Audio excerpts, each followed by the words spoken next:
Postmortem में शराब पीने से मौत का कारण होना नहीं सामने आया है, इसलिए जांच के लिए बिसरे को सुरक्षित रखा गया है।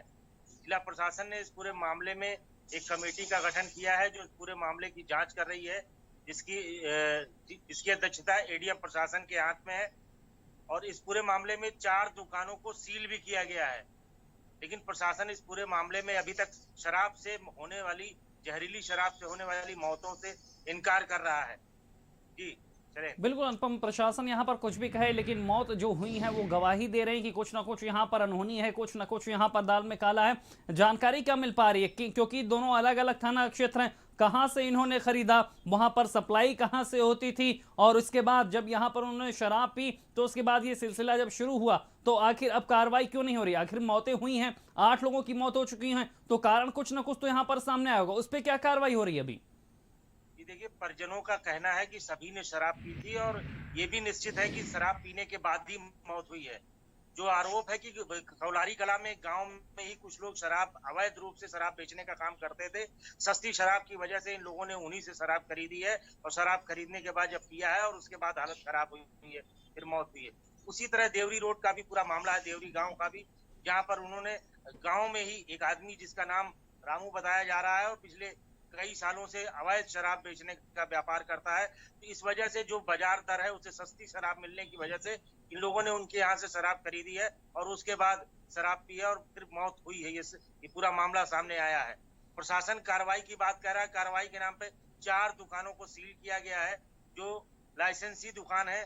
शराब की दुकान आबकारी विभाग की ओर से आवंटित की गई है, लेकिन इन लोगों के खिलाफ जिनके ऊपर आरोप है उनके लिए प्रशासन जांच की बात कर रहा है, पुलिस जांच की बात कर रही है, लेकिन अभी तक इस मामले में उन लोगों के खिलाफ कोई कार्रवाई नहीं हुई है।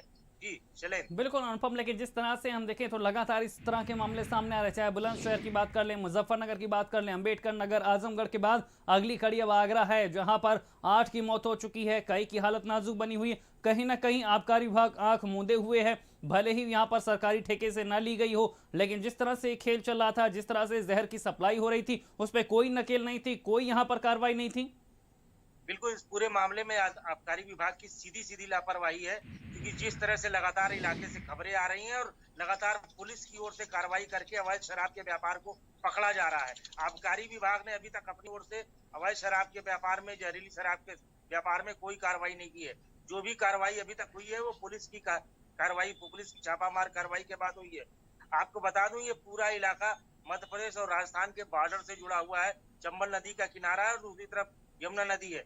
बड़ी आसानी से दूसरे राज्यों से शराब ले आकर के और गाँव में अवैध रूप से बेची जा रही है। एक बड़ा खेल चल रहा, रैकेट चल रहा है, लेकिन जो आबकारी विभाग है इस पूरे रैकेट पर लगाम लगाने में नाकामयाब है और लगातार इस तरह की खबरें पूरे इलाके से आ रही हैं और कई बार अवैध रूप से बिकने वाली शराब पकड़ी भी गई है। जी बिल्कुल अनुपम, आप हमारे साथ बने रहिए क्योंकि इसी से जुड़ी एक और खबर हमारे पास ये है कि आगरा के ताजगंज थाना के कहरी में नकली और जहरीली शराब बेचने का आरोप लगाते हुए लोगों ने अंग्रेजी शराब की दुकान पर जमकर हंगामा किया। सीलबंद में भी मिलावट करने का आरोप लगाया गया। हंगामे के बाद पुलिस के साथ पहुंचे आबकारी निरीक्षक ने शराब का सैंपल लेकर जांच के लिए भेज दिया है। तो अनुपम लगातार हमारे साथ बने हुए हैं। अनुपम, एक तरफ यहाँ पर मौतें हो रही हैं, लगातार मौतें हो रही हैं, और दूसरी तरफ आप ये देखिए तस्वीरें किस तरह से यहाँ पर नकली शराब का आरोप लगाकर हंगामा हुआ, यानी कि कहीं ना कहीं कुछ ना कुछ काला है, एक दूसरे से कनेक्शन यहाँ पर जुड़ा हुआ है, लेकिन सब पर पर्देदारी हो रही है। जी निश्चित रूप से आबकारी विभाग इस पूरे मामले पर पर्देदारी में जुटा हुआ है। अवैध जहरीली शराब की बात हो, नकली शराब की बात हो या फिर ओवर रेटिंग की बात हो, इन सभी मामले में आबकारी विभाग किसी तरह की कार्रवाई नहीं कर रहा है और लगातार जो आबकारी अधीक्षक है यहाँ पर नीरेश पालिया, लगातार उनसे शिकायतें हो रही हैं, लेकिन उन दुकानों के खिलाफ कोई कार्रवाई नहीं हो रही है जहाँ पर इस तरह की शिकायतें पब्लिक की ओर से आ रही है और उनके वीडियो वायरल हो रहे हैं। जी और हम तमाम जानकारी देने के लिए आपका शुक्रिया। तो लगातार हम आपको खबर बता रहे थे कि किस तरह से यहाँ पर दुकान पर हंगामा हो रहा है।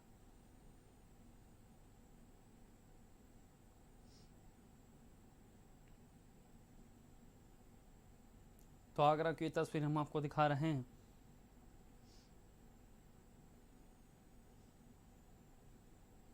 और खबर